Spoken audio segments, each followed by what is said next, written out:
did the transfer of 69.9 billion to the National Treasury make PhilHealth an economically viable guarantor of the people's access to quality and affordable health care and protection against financial risk? Your Honor, the amount transferred to... Can you just please go direct to the point? Yes or no? Sorry, Your Honor. Again, Your Honor, 60 billion pa lang po na i-transfer po natin. Pa lang? Opo. Konti lang, no? 60 billion po. All right, 60 po. billion, Opo. not 69? Yes po. Ilan ba gusto nating i-transfer? It is estimated, Your Honor. All right, so 89. what is your short answer to my short question? Your Honor, sorry, Your Honor. PhilHealth's nag-operate si PhilHealth po, Your Honor, in the year 2024. Did it help PhilHealth's financial condition? Did it upgrade your financial level when you transferred 60 billion to the National Treasury? Your Honor, despite the transfer, Your Honor, PhilHealth's investable fund from 498 in December 2023 and versus December 2024, Your Honor, of 492 billion. So what is your answer? No? Or Your yes? Honor, Yes or no? Your Honor, very sorry, Your Honor. Your Honor, PhilHealth operates the program, Your Honor, expanding the benefit payment. All right. Tumaas pa So siya. I will go to my next question. Yes po. Did the transfer of this amount to the National Treasury reduce the deficit of PhilHealth in the amount of 663 billion plus in 2023?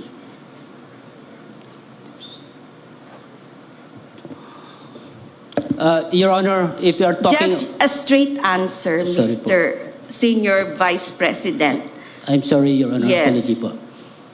Of course, Your Honor, the 60 billion that we transferred reduces... Yes or no? Yes or no? My question is so simple and it is answerable only by yes or no. Your Honor, it reduces, Your Honor. It reduces the deficit, even though, yes, did I hear it right? Your transfer of 60 billion to the National Treasury reduced your deficit. Your Honor, I think baliktad sa Your Honor. Because it reduces our accumulated revenue. And of course, kung sa total members' equity, Your Honor, tumaas pa siya, Your Honor. You know, Mr. Senior Vice President, I really appreciate you. Thank you very much. Your excuse. Thank you, Your Honor. Amen. All right, but of course, we cannot segregate or separate that from your earlier statement that you have read the law and the law does not prescribe the factors that the PhilHealth Board should consider. So that's why, in my view, it is addressed to the business judgment. We're talking here of business judgment. And I have been in the boards of many companies, and I have seen the various ways business judgment can be exercised. Some people can be conservative. Some people can be aggressive. I would say that I will not, let's say, if I were in the PhilHealth Board, I will not set a high reserve fund if I am confident that I can get political support for a bigger subsidy for PhilHealth, because there is no limit to the subsidy that government can provide to PhilHealth, Your Honor. And if I may also mention, the liabilities of PhilHealth are guaranteed by the Republic of the Philippines. This just gives me the impression that from your statement that the reserve fund, the amount that the board may fix, would depend on something that may or may not come, like the subsidy of the government. You have first to negotiate. And even after you have negotiated, there is no certainty at all that the subsidy you would like to receive will be given by the government. That is my impression from your statement? Well, actually, I was referring to many variables that may be considered by the PhilHealth Board, Your Honor. Actually, if you so require me, Your Honor, I can share materials, including a report of the World Health Organization in 2010 on health system financing, which discusses how moving toward a universal health care is fundamentally a political process. Your Yes, that leads me to my next question. Your statement was, it is settled that social health insurance is a matter of political negotiation. You know, honestly, this is the first time I've heard of this. I've always believed that health is non-negotiable. And can you please respond if it is settled in jurisprudence or law that No, health insurance is a matter of political well, negotiation? This I'm referring to these materials from a World Health Organization report in 2010. I can share the So materials, Your Honor. you are saying that it is settled. Settled by who? Where? Oh, it's like a general understanding. That's what I Alright. mean, Your Honor. All right, so there is no jurisprudence, there is no law. No, Your Honors, but Yes. one administration can do better than others. And I can say that this administration has done better than the past. I think I look at the numbers, and just for 6 years from 2016 to 2022, PhilHealth's corporate operating budget increased by 25% from 126.4 billion to 168 billion. All right, that's well While- taken. For 3 years of this administration, from 2022 to 2025, PhilHealth's corporate operating budget increased by 41% from 168 billion to All right, 284 billion. noted. And I would appreciate, the court would appreciate if you will include that as one of your submissions to the court. Yes, All Your right. Honor. So, when you speak of government subsidy, do you refer to the funds coming from PAGCOR, Syntax, PCSO, DOH appropriations, or government subsidy that is altogether separate and distinct from Well- these sources? Actually, the Section 37, Section 37 of the Universal Health Insurance Act, Your Honor, says that all the amount necessary to implement this universal health insurance shall be sourced from Yes. those So that you- my question I would like to repeat is, when you speak of government subsidy, do you speak of the funds coming from PAGCOR, from Syntax, from PCSO, DOH appropriations, or government subsidy that is independent from these sources altogether? Actually, all those sources of funds, Your Honor, they are implemented through the provisions also under Section 37. Yes. It says, the last paragraph, Your Honor, it says, the amount necessary to implement the provisions of this Act shall be included in the General Appropriations Act Correct. and shall be appropriated under the DOH and the national government subsidy to PhilHealth. Correct. So, is it safe to say that this is an automatic appropriation every single year? Because the funds need not be fixed anymore by the Congress because the amounts are already fixed by law. Well, my understanding of the section... So is it the subject of automatic appropriation every year? The law doesn't mention automatic appropriation, Your Honor. Can you please read the provision? Well, Yes. the first part says, Your Honor, the amount necessary to implement this Act shall be sourced from the following. And then it's Yes. an enumeration of the sources, Your Honors. All right. And the first one is the total incremental sin tax collections. And in relation to 10351, it says that after deducting the allocations under Republic Act 7171 and 8240, 80% of the remaining balance of the incremental revenue derived shall be allocated for the universal health care under the National Health Insurance Program, the attainment of the Millennium Development Goals, and Health Awareness Program. Is that not automatic? From the PhilHealth's perspective, Your Honor, it receives the appropriations for premium contributions of... I'm not even yes. speaking about premium contributions. I'm just Yes. speaking about the sources coming from sin taxes, from PCSO, from PABCOR.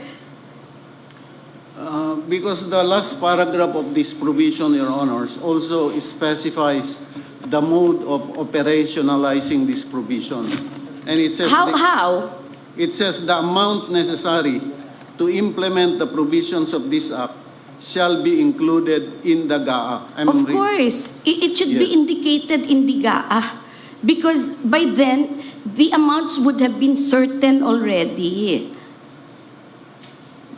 All right. So, at any rate, from your statement last time, I gathered that the higher the amount of subsidy you expect from the government through the so-called political negotiation, the lesser the amount of reserve funds you will earmark coming from the accumulated assets of PhilHealth. Is that correct? The higher the... Yes. No, The higher you expect from the The- government through the so-called political negotiation, the I'm- lesser the amount of reserve funds you will earmark coming from the accumulated assets of PhilHealth. Is that correct? I don't remember that, Your Honor, but I know that the practice of PhilHealth, Your Honor, has been to set the reserve fund equal to or lower than Yes, the ceiling. but you forgot about your statement already. We just read it back, and I don't wish to read it back again. Anyway,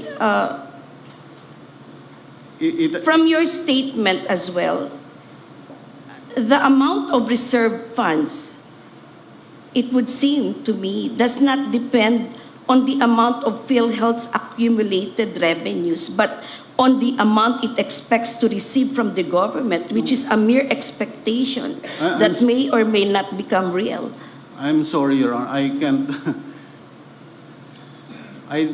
I can't remember saying... All right, it's okay.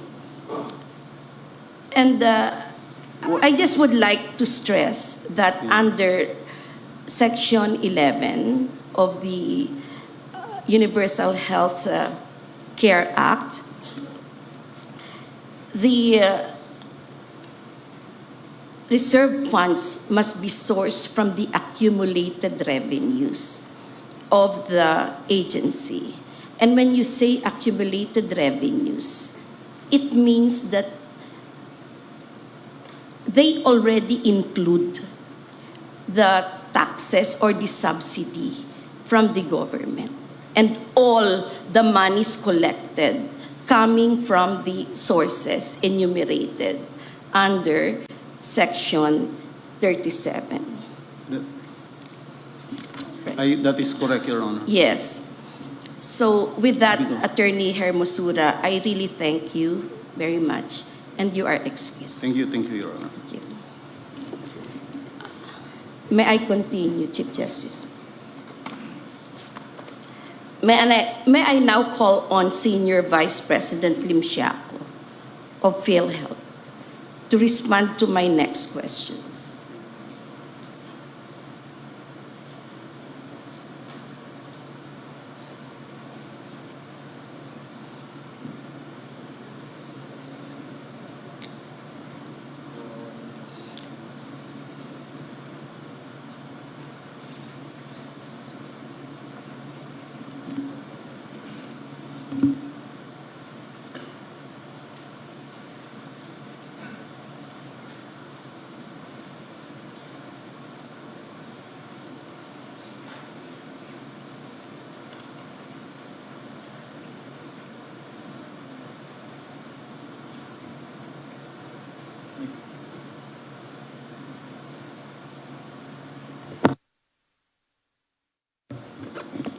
Good afternoon, Your Honors. Yes, good afternoon, Senior Vice President Lim Siaco.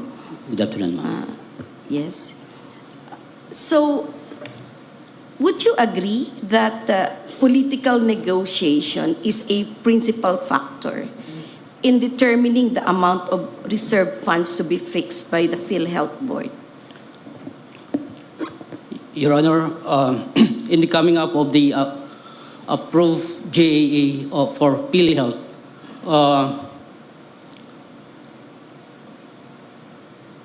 PhilHealth submitted the proposal, and based on the evaluation of DBM, You know, it will be incorporated in the NEP, Your Yes. Honor. And during the time that it will be deliberated in the Congress, Your Honor, that's the time that on the part of, as mentioned by GCC, Your Honor, political negotiations come in. It is either retained based on the NEP or it will be increased, Your Honor, depending on the appreciation of the Congress as well, Your Honor. all right. So, does it mean that you still negotiate the transmittal of the appropriations fixed by law under Section 37? Your Honor, we have Section 37, Your Honor, but of course, in the final JA, Your Honor, it is negotiation, Your Honor, PhilHealth, Department of Health, and the Congress, Your Honor, on You have what to negotiate it, notwithstanding the clear command of Section 37 that the appropriations shall come from these funds, from these sources. You have to negotiate. Your Honor, negotiation in the sense that, of course, the Congress asking PhilHealth on its utilization of the previous and the implementation of the program as well, Your Honor.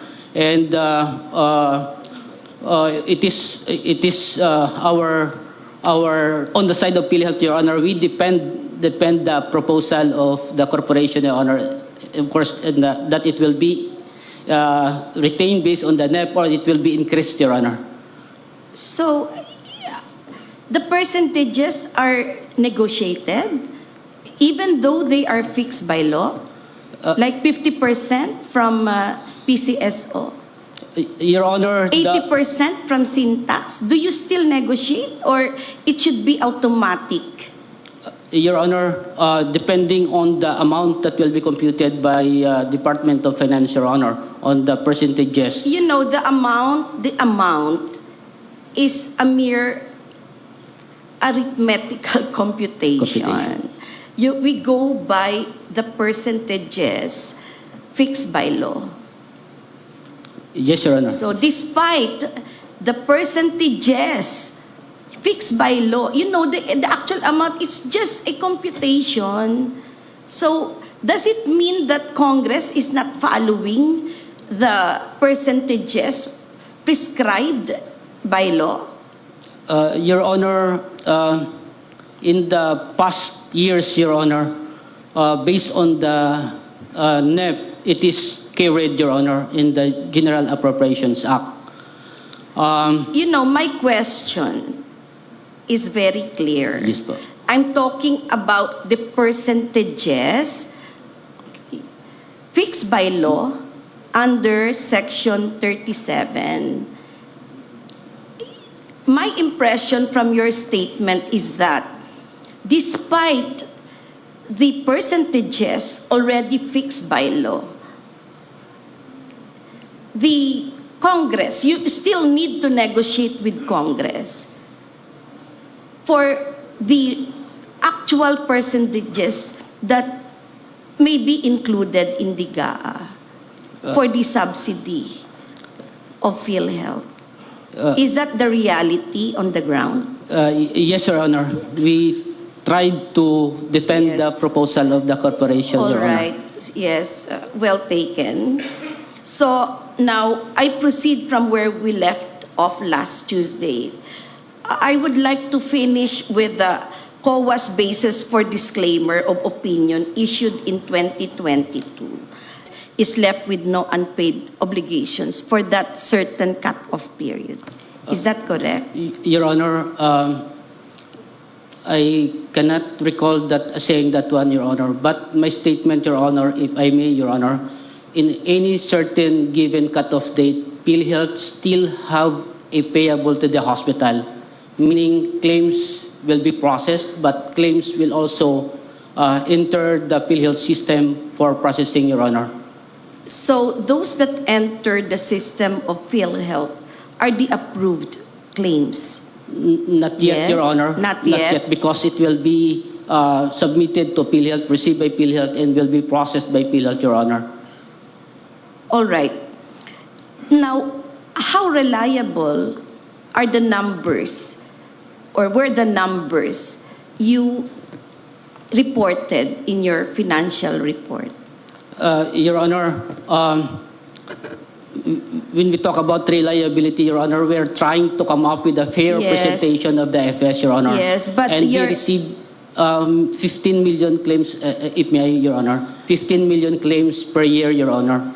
And of course, on the 15 million claims, Your Honor, makikita ho natin that there are some claims that has found out by COA that has some needs to be rectified, Your Honor. Yes, so you do not challenge the finding of COA that PhilHealth lacks sufficient controls to keep track of its transactions. Your Yes, Honor, we are, thus increasing the risk for unsettled liabilities. Your Honor, we are addressing the findings of COA, Your Honor, to put controls and change the process of recording, Your Honor.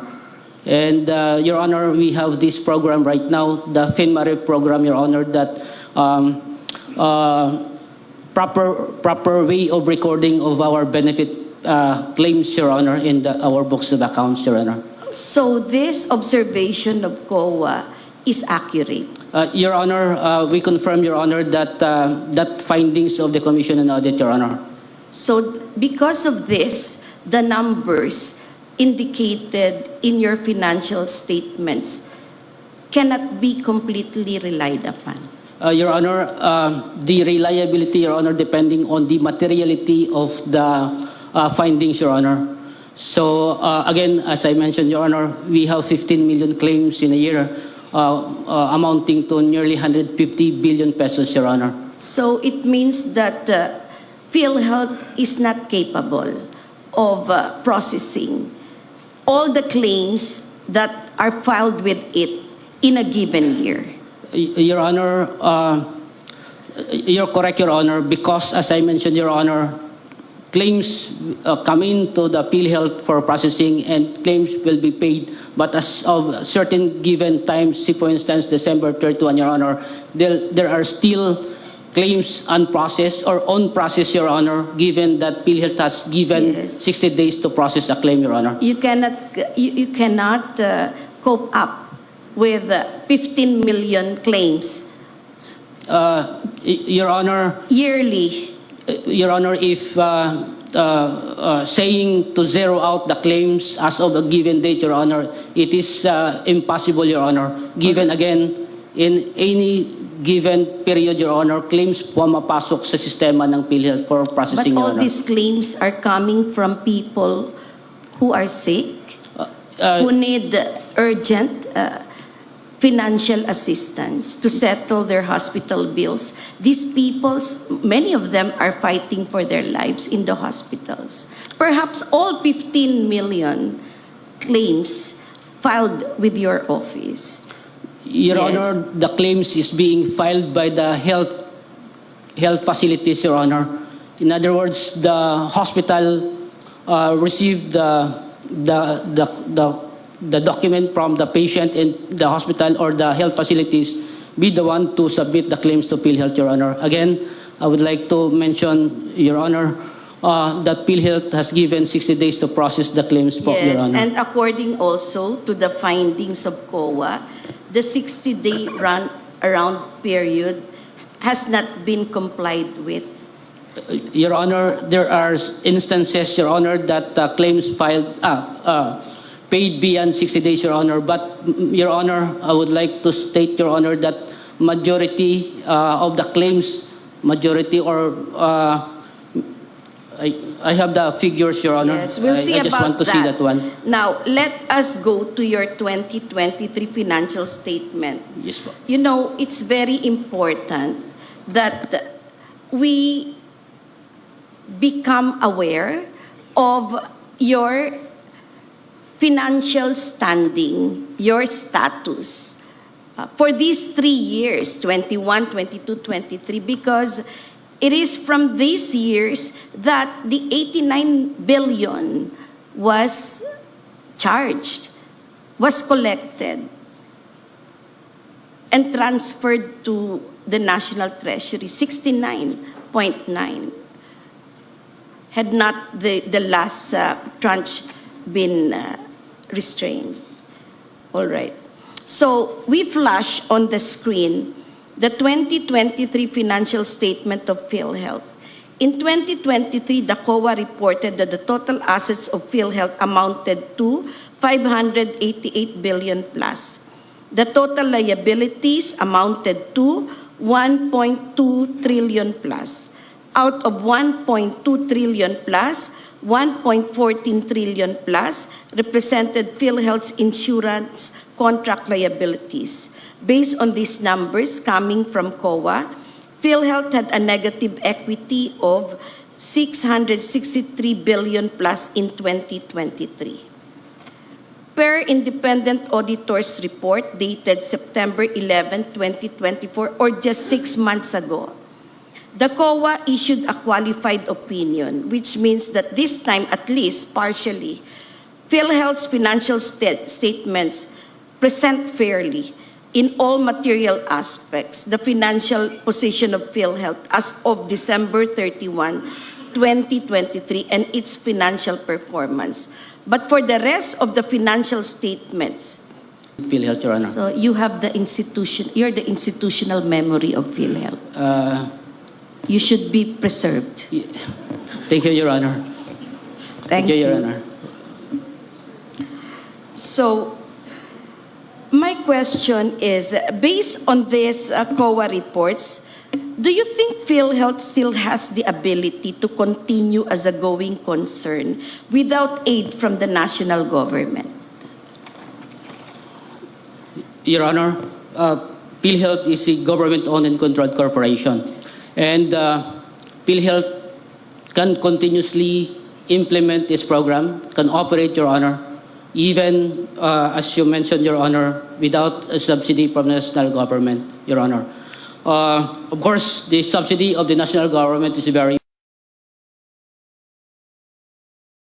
important, Your Honor, for the expansion of benefits, and of course, the expansion of beneficiaries already given by Republic Act 11223, Your Honor. Are you telling the court that never has the national government rescued PhilHealth?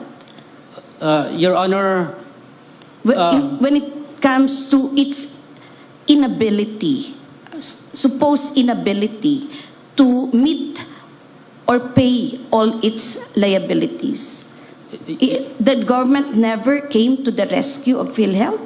Your Honor, hindi pa naman ho dumating sa... Hindi pa dumating sa puntong yon. Yes, Ano Your pala Honor. ang narating natin?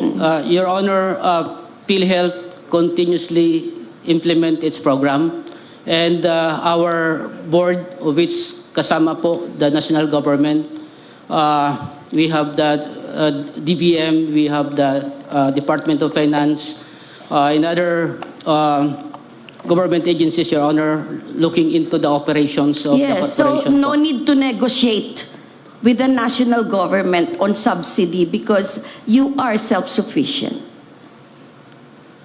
Your Honor, on the self-sufficiency, Your Honor, again, the National Health Insurance Program, Your Honor, will be expanded, and the universal health care will be attained once mayroon ho, of course, subsidy from the national government, Your Honor. So you will still depend. And up to now, you are depending. Yes po, From Your the Honor. very start, you have been depending on the national government subsidy, right? Yes, Your Honor. All right. So without the national government subsidy, would you have collapsed? Your Honor, if the expansion of benefit that made in the year 2020 for Your Honor, ma-implement natin ng tuloy-tuloy, Your Honor, of course, kailangan natin ng national government subsidy, Your Honor. So we're looking forward, moving forward. Yes, Your Honor. But where you are standing now, your situation now, the present financial status of PhilHealth, do you need rescue from the national government? Your Honor, the status of the financial of PhilHealth right now, Your Honor, enough to cover the year 2025 operations, Your Honor. Oath. Yes, Your Honor. Yes. All right. That opinion, Your Honor, that is based on the financial record, Your Honor. even with the findings of COA, you will still insist that you have you're financially sound, Yes, Your Honor. even without government subsidy. Your Honor, again, kailangan talaga yung government subsidy. Kailangan. But So, of course, kung walang government subsidy, nasaan ang PhilHealth? Your Honor, still in the year 2025, we operating PhilHealth, Your Honor, based on the programs that we are implementing right now, Your Honor. Yes, again, and these programs are funded in full. In the year 2025, Your Honor, available po yung pondo po natin, Your Honor. Nasaan yung pondo? Binigay na ba sa inyo ng Treasury? Your Honor, on existing funds of the corporation, Your Honor, our investable fund so December 31, 2024. You know, my problem with your existing funds is this. You always do not consider the funds that should cover the reserve funds.